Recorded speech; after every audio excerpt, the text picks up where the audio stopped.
Harold Offe's 2019 short film, Extract from Body Landscape Memory, and Jen Nakiru's 2017 Rebirth is Necessary both craft representations of Black spatiality in order to interrogate the concept of territorial domination and land occupation within the British Empire.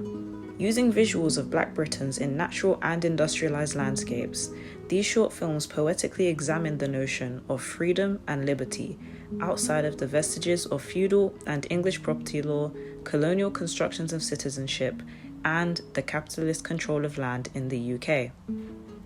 Body Landscape opens with the three figures sat on the tree stumps, moving slowly while facing away from the camera. This is immediately contrasted by the direct gaze featured in Nakiru's experimental short film, where each person documented looks straight into the camera, symbolizing the empowerment possessed by their existence within their respective spaces. The use of close-ups also removes the spatial boundary between the viewer and the subject, working to challenge geographical and generational distances that exist between members of the diaspora. Like Nakiru, Offe also bridges this gap by deliberately using extracts from Samuel Coleridge Taylor's 20th century piece, Symphonic Variations on an African Air, throughout the entire film. The classical music here is significant because it acts as a signifier for high culture, as it's typically associated with sophistication and enriching oneself. This is also reinforced through the sleek black costuming worn. Black is a colour that is heavily associated with formality, elegance, and power.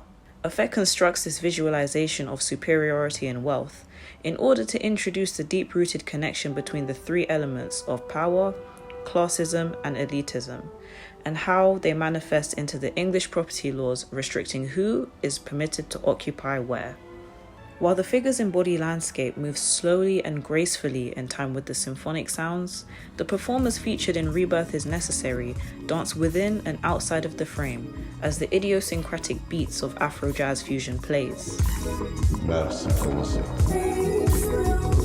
Nakiru documents dancers performing in the streets of London while wearing vibrant, patterned clothing. The bright, versatile colours of the costuming contrast the formal uniform attire worn in Body Landscape, as Nakiru constructs the scene using bold colours, a visual style heavily associated with contemporary pop art and Afro-surrealist aesthetics. The juxtaposition between these constructions of high and low culture here visually and sonically interrogate the concept of elitism and classism. By doing this, Offe and Nakiru effectively critique the hierarchical social construction of class and how the demarcation between upper class and the working class continues to determine and influence who can occupy and possess land in Britain. Feudal laws in Britain legally stated that the right to all land was legally vested in the sovereign and the state. Yes, the feudalist legal model has since been abandoned, but the legacy is still there.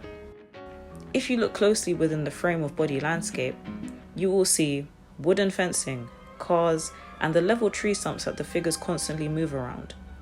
The severed trees and fencing act as visual representations of the colonialist exploitation of nature and land for capital gain. And these subtle visual cues remind the audience that even though these figures currently occupy this seemingly natural body of land, this is a constructed park space that exists in the wider context of land in the United Kingdom. Land that has been expanded and industrialized over time. Land that by law belongs to the monarchy regardless of who inhabits it. If we revisit Offe's use of Samuel Coleridge Taylor's symphony, it's clear that the classical music reinforces the idea of the sovereign possessing rights to the land.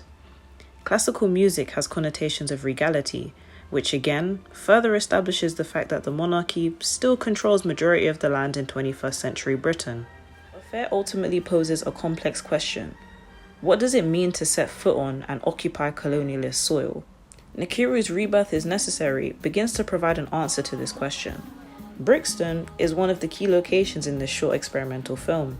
The predominantly black district in London is home to settlers of the Windrush generation from the West Indies who migrated to Britain during the 20th century. A lot of countries in the West Indies were and are still members of the Commonwealth, a group of former territories of the British Empire. This membership and allegiance to the Commonwealth means that immigration to Britain, aka the mother country, was most likely encouraged. However, in 2012, the Home Office introduced the Hostile Environment Immigration Policy, a set of legislative measures that made it near impossible for immigrants to remain in the UK. Nkiru's short film visualises the vibrancy of London's multiculturalism, the same diversity that was actively contested by these laws and legislative practices. Nkiru's layering of old archival footage and more recently shot 35mm footage of Brixton and performers dancing visually provokes thought about the constructions of citizenship, both past and present, and how these legal restrictions work against the notion of black freedom and liberation. Nkiru's deliberate yet unconventional layering, framing, and reversal of this footage subtly exposes the hypocrisy of these immigration laws and the overall construction of Britishness, which in turn promotes the collective undoing and dismantling of these exclusionary structures. Past and present, American, African, Caribbean, and British.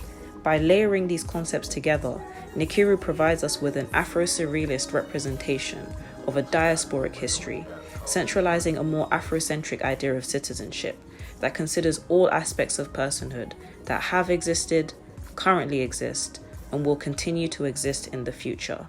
I am the past, present, and the future. The movement of the actors in Body Landscape is also symbolic of this dismantling, as they gradually move off of the amputated trees, which is indicative of a collective rejection of this industrialized colonial expansion. Ofe encourages the viewer to reinform their understanding of space, place, and liberty, imagining freedom outside of an artificial constructed environment, surrounded by the marks of industrialization. This is also highlighted in the final shot of Ofe, on top of the stump. The low angle here has been deliberately used to convey the power possessed by the black figure, therefore visually reaffirming the necessity of dismantling systems of naturalization and redefining citizenship and personhood outside of the models of classification that Britain continues to ascribe meaning through. Ultimately, rebirth is necessary and Body Landscape memory collectively shed light on the exploitation caused by colonialist industrialization in Britain, while also reaffirming the place of Afrocentric representations of personhood in the diaspora.